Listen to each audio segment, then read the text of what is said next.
만나볼 차례인데요. 어떤 고민 때문에 저희에게 사연을 보내주셨는지 지금 바로 확인해 보도록 하겠습니다. 안녕하세요. 저는 경기도 시흥에 거주하고 있는 27살, 3년차 공인중개사입니다. 공인중개사. 이게 생각이 나네요. 반사적으로. 네, 젊은 나이에 공인중개사가 되셨네요. 제가 최근에 불안한 마음에 이것저것 유튜브에서 좀 찾아보다가 재테크 꿀팁 영상을 보게 됐는데요. 조언을 좀 얻을 수 있을까 해서 이렇게 사연을 보내봅니다. 제가 공인중개사가 된 건 참 자연스러운 일이었습니다. 어머니가 공인중개사 사무소를 운영하고 계셔서 졸업을 할 때쯤 자격증 하나 따놓자라는 생각으로 시험에 도전했는데 5개월 만에 합격해버렸습니다.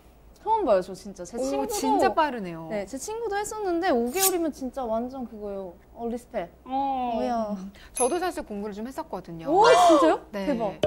공부를 보고 이끌려서 굉장히 어렵더라고요, 이게. 네, 아직 도전 중입니다. 네.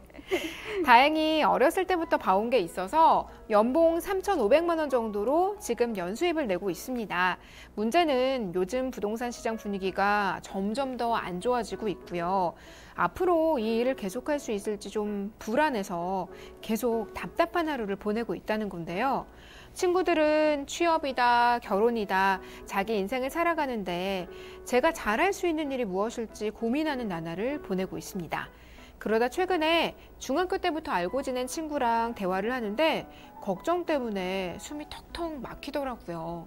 마, 네가 친구여서 그런지 부동산 관련된 게 유튜브 알고리즘으로 뜨면 보게 되는데 장기 불황이다, 부동산 거품 꺼진다 뭐다 말이 많더라고. 그래서 너 생각이 나더라고. 잘 지내? 야, 너 잘 지내냐, 너도? 못 지내는 것 같아. 그러니까 못 지내는 것 같아. 뭐 여튼 나는 잘 지내다가도 아니야. 나는 손님들이 집 보러 왔다가도 상담만 하고 가는 일이 늘었단 말이야. 그래서 계약까지 잘 안 이뤄져. 근데 아무래도 시장이 불안하니까 좀 섣불리 투자하는 게 어렵다는 건 나도 알기는 하는데 다시 한번 물어볼게. 너 어떻게 잘 지내? 그럼 우리도 불황 때문에 소비자들이 돈을 안 쓰니까 불안해하고 있지. 물건도 떨이로 막 팔고. 니네는 어떻노? 야, 안 그래도 코로나 때문에 부동산 거래가 뚝 끊기니까 고충이 진짜 이만저만이 아니야. 어머니도 통화해보니까 오랫동안 운영해 오시면서 한 번도 그런 적이 없다고 하셨거든? 근데 당분간 문 닫는데 어떻게 나 이제 용돈 더 드려야 되잖아. 근데 뭐 어쨌든 나도 당장 이번 달은 어떻게 버텨본다고 해도 나도 진짜 고민이다. 친구랑 이야기를 하고 나서 더 답답해진 마음에 이것저것 찾아보다가 노란톡에서 유명한 부동산 방에 들어가서 눈팅을 좀 했는데요. NPL, 부실 채권에 대한 얘기들이 참 많이 나오더라고요. 관심이 가서 정보를 찾아보니까 정부의 고강도 규제로 부동산 투자 장벽이 높아진 시기에 떠오르는 투자같이 느껴졌습니다. 부동산 방에서 NPL이 불황에도 통하는 부동산 투자다라고 하면서 이런 좀 혼란한 시기에 안전한 투자라는 말도 많이들 하더라고요. 직감적으로 이걸 해야겠다라는 생각이 들었습니다. 그런데 NPL이라고 방향 설정은 했는데 어떤 루트를 통해서 어떻게 투자를 해야 할지 막막합니다. 투자금은 3천만 원 정도 생각하고 있고요. 처음 해보는 투자니까 수익률은 10% 정도면 괜찮을 것 같아요. 재테크 꿀팁에서 도와주실 수 있나요? NPL 투자로 방향 설정을 한 저의 인생의 첫걸음에 큰 도움이 될 것 같습니다. 조언 부탁드립니다. 라고 사연을 보내주셨습니다. 네, 투자에 참견 두 번째는 젊은 분의 사연이었어요. 27살 공인중개사 여자분의 사연인데요. 친구가 좀 특이한 친구로 사귀신 것 같더라고요. 저도요. 말투가 생각이 들었어요. 네, 좀 참 재밌게 잘 들었습니다. 네, NPL 투자에 대해서 관심을 갖고 계시는데 어떻게 해야 되지? 이렇게 막막해하던 차에 저희 방송을 보시고 또 고민을 의뢰해 주셨습니다. 정확한 진단을 위해서 프로필부터 다시 한번 살펴볼게요. 27살 여자분이시고요. 직업은 공인중개사 하고 계십니다. 투자금 3천만 원 정도 생각하고 계시는데 목표 수익률은 10% 정도였으면 좋겠다라고 해주셨어요. 일단 그 부분이 지금 이 뇌리에서 잊혀지지가 않아요. 공인중개사를 5개월 만에 합격했다. 어떻게 생각하시나요, 배대리님? 5개월은 진짜 말도 안 되는 것 같은데, 왜냐면은 제 친구가 공인중개사를 하고 있어요, 지금. 지금요? 네, 근데 그 친구는 1년 만에 합격을 했다고 하더라고요. 근데 그것도 되게 잘한 네, 거죠. 맞아요. 그래서 그 같이 공부를 했었던 친구들이랑 얘기를 해보면 제 친구가 진짜 빨리 된 케이스거든요. 근데 저는 5개월을 진짜 처음 봤어요. 아무래도 어릴 때부터 어머님의 일을 네. 좀 도와드리고 맞아요. 그런 그 경험이 긍정적으로 작용을 했던 것 같습니다. 요새 공인중개사 하시는 분들은 좀 어떤지 궁금하네요. 사실 코로나19 때문에 여러 가지 업계 타격을 안 받은 업계가 없잖아요. 공인중개사 사업도 뭐 개인 사업이라면 사업이고 사람들이 또 많이 오가야지 잘 되는 사업이기도 한데 어떤 영향이 있는지 좀 알고 계시나요? 네, 그 의뢰인분 말처럼 지금 부동산 고강도 규제로 되게 투자가 좀 많이 막힌 상황이에요. 근데 엎친 데 덮친 격으로 이제 코로나19 때문에 더 이제 투자를 꺼려하시게 되겠죠. 이렇게 정말 답이 없는 상황인데 지금 코로나19 확산 여파로 부동산 공인중개사 사무소가 개업은 줄고 폐업이 지금 늘어난 것으로 나타났어요. 한국공인중개사협회에 따르면 같은 기간에 폐업하는 수가 1.3%가 증가했다고 하는데 이게 전월보다 폐업이 늘어난 게 이제 2018년도 이후 처음 있는 일이라고 하네요. 네, 이 두 번째 사연자 분께서는 부동산 NPL에 좀 투자하고 싶다 이렇게 문의를 주셨습니다. 이번에도 처음 방송 보시는 분들 위해서 먼저 NPL 어떤 건지 개념부터 좀 짚고 넘어가겠습니다. 네, NPL 관련해서 제가 설명을 해드릴게요. 은행이나 금융사가 해당 채권의 원금 혹은 이자를 3개월 동안 회수하지 못한 부실 상태의 채권을 말을 하는데요. 대출자의 입장에서는 이자와 원금을 3개월 동안 연체했었을 때라고 말씀을 드릴 수가 있고요. NPL 투자는 이제 부실 채권에 대한 투자를 의미를 하거든요. 그렇다면 이제 원금도 못 내고 이자도 못 내는 이 부실 채권을 뭘 믿고 투자를 하냐라고 말씀을 하실 텐데요. 그것은 바로 부실 채권이 가진 우량 담보에 있습니다. 그러니까 NPL이 쉽게 말해서 부실 채권에 투자한다. 표면적으로는 그런데 부실한 채권에 어떻게 투자를 하냐? 이렇게 걱정하시는 분들께 드리는 말씀입니다. 사실은 그 투자 가치가 우량 담보에 있다. 이렇게 말씀을 해주셨는데요. 조금 더 자세히 들어가 볼까요? 네. 은행에서 이제 대출자에게 돈을 빌려줄 때 부실이 발생할 수 있잖아요. 이처럼. 그래서 부실 발생 상황을 대비해서 이제 해당 채권에 다양한 안전장치를 적용을 해야 되는 게 당연한 부분이고요. 그래서 이 안전장치 중에 이제 NPL 투자 성공을 위해서 가장 유익 있게 보셔야 하는 것은 바로 이 담보라고 말씀을 드릴 수 있고요. 네. 인적 담보는 이제 개인 신용 대출 때 사용을 하는 거고, 물적 담보는 이제 부동산 담보 대출 때 사용을 한다고 생각을 하시면 됩니다. NPL이 부실 채권에 투자를 하는 거잖아요. 이걸 개인이 직접 사고 거래를 할 수 있는지도 한번 설명 부탁드릴게요. 네, 결론은 개인은 지금은 못 산다. 지금은 못 사요. 근데 법이 바뀌기 전에는 개인이 부실채권을 사는 걸 가능했었어요. 뭐 실제로 개인 투자자 비중이 NPL 시장의 약 20%를 차지했었고요. 그 규모는 연간 한 6조 원으로 규모가 정말 작지가 않았었단 말이에요. 그런데 이제 16년 7월 25일부터 대부업법이 개정됨으로 인해서 개인 투자자가 NPL을 직접 매입하지 못하게 됐어요. 그 이유는 채권이 여러 사람에게 무분별하게 들어가는 걸 방지하고자라고였다고 해요. 그래서 부실채권에 투자를 원하는 개인은 부실채권을 사고 관리하는 자산관리회사인 AMC를 통해서 투자를 하거나 혹은 NPL 채권을 관리하고 혹은 펀드를 취급하고 있는 P2P 업체를 통해서 간접 투자가 가능합니다. NPL 투자 상품이 이렇게 말씀을 드렸을 때는 굉장히 지금 좋은 점들만 있거든요. 뭐 시세보다 저렴하게 해서 또 비싸게 팔고 좀 안정적이고 이런 생각 많이 드는데 위험 요소가 있다면 어떤 것들이 있을까요? 그럼요. 여러 투자 상품들은 모두 리스크를 가지고 있죠. 그중에 조금 대두되는 거 몇 개지만 짚어드릴게요. 자, 첫 번째는 배당금이 전액 회수가 불가능할 경우가 있으니 주의를 하셔라 라고 말씀을 드려요.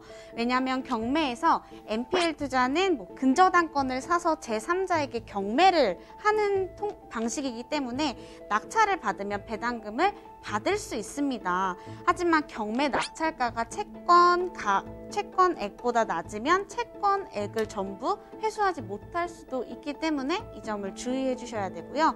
두 번째는 복잡한 권리관계를 가진다라고 말씀을 드려요. 왜냐하면 자산관리회사나 금융사나 아니면 채권을 가지고 있는 채무자나 채권자나 굉장히 많은 권리관계를 가지고 있기 때문에 이런 걸 개인이 직접 투자하는 방식도 안 될 뿐더러 개인이 그거를 모두 검토해 볼 수 없기 때문에 반드시 중간에 어느 업체를 끼시고 그 업체가 안정적인 회사인지 괜찮은 회사인지 확인을 해보신 다음에 투자를 하시는 것을 권해드립니다.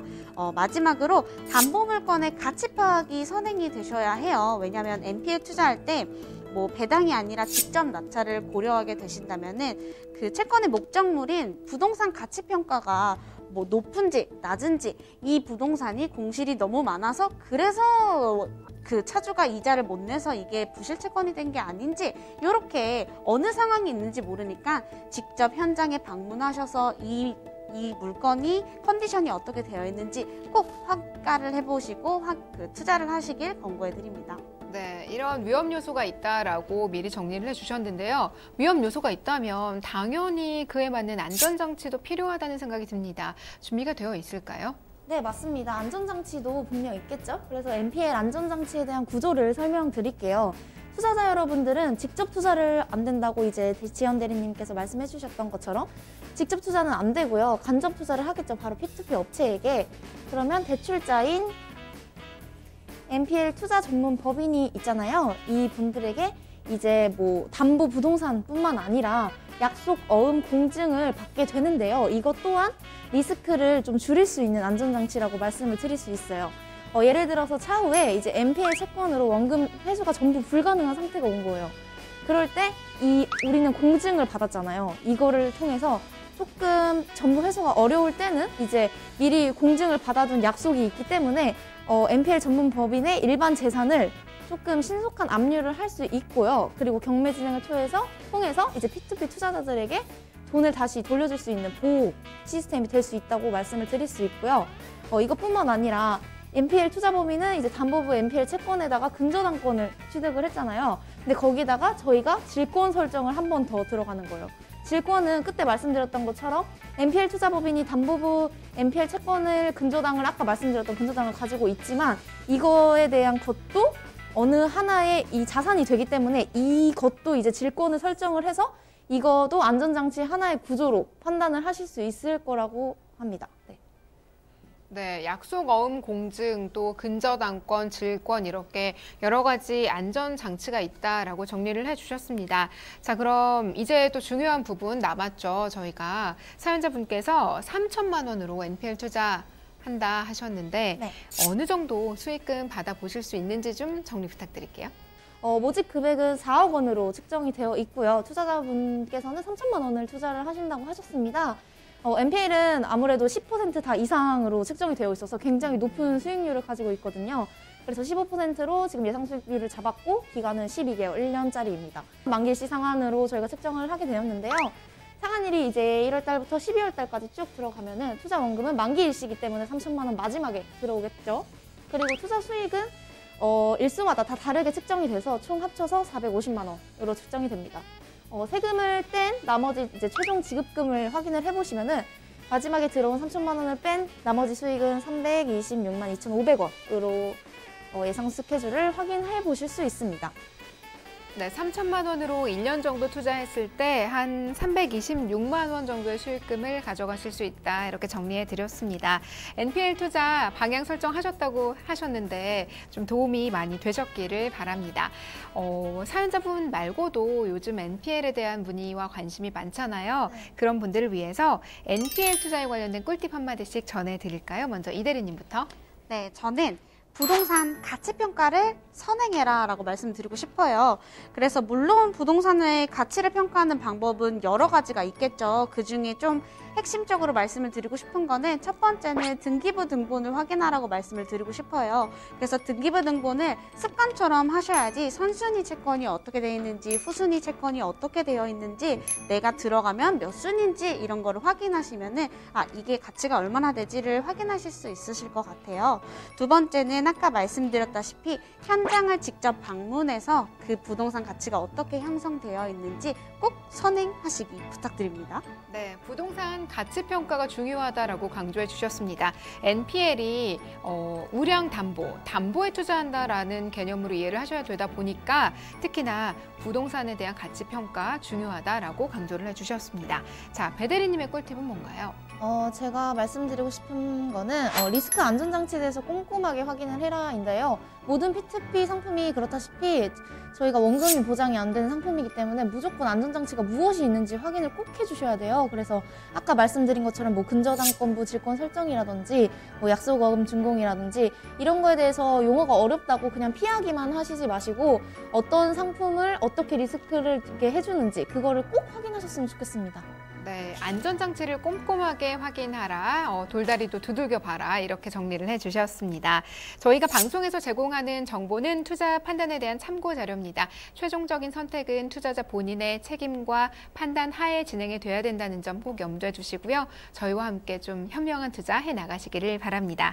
또 방송 보시다가 궁금하신 점 있으신 분들은 022128-3330번으로 전화 주시면 방송 중 또 방송이 끝난 이후에도 언제나 친절한 상담 도와드리도록 하겠습니다.